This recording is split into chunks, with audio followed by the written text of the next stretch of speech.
So I turned around and I says, "Bring it on, Bubba."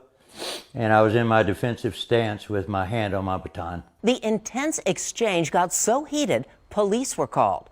Eyewitness News reporter Henry Ramos with the outburst and this veteran's message.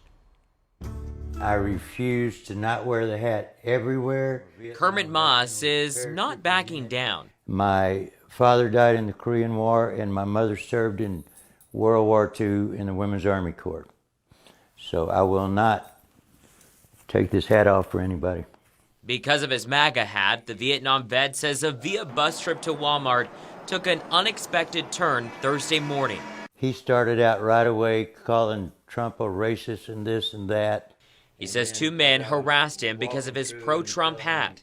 I was still walking to the back, and then the bigger man said something that was intimidating too much. So I turned around and I says, "Bring it on, Bubba." And I was in my defensive stance with my hand on my baton. Moss says the bus driver then intervened. The bus driver stuck up with me. I want to thank him. One of them wouldn't shut up, so he got off the bus. He knew that he was calling in a police report. He says the men were more than just disrespectful, but intimidating. I think it's going to get worse. I told the policeman that. That's why I went ahead and decided to make the police report, because it's going to get worse.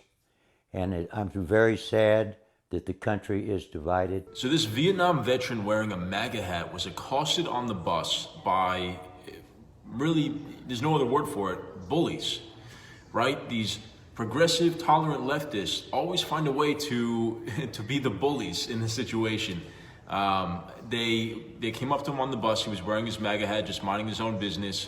And this guy stood up to him, didn't take any crap, and it caused a whole scene. Now, luckily, it looked like the bus driver was able to step in, intervene, and prevent any serious violence from happening. But just the fact that Trump supporters, and let alone a guy who served his country, went to Vietnam, fought for his country.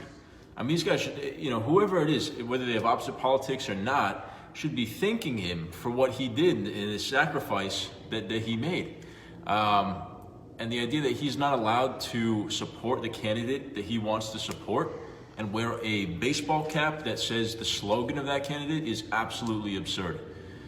He can't ride the bus to go grocery shopping wearing a baseball cap because a tolerant leftist had a different idea, basically.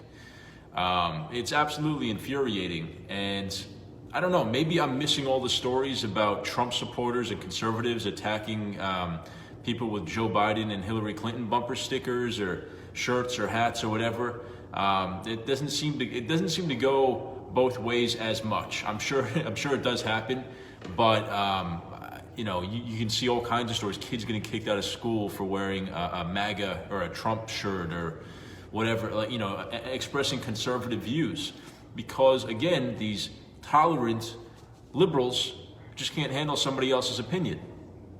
Let me know what you guys think in the comments of this story here. I think it's very infuriating.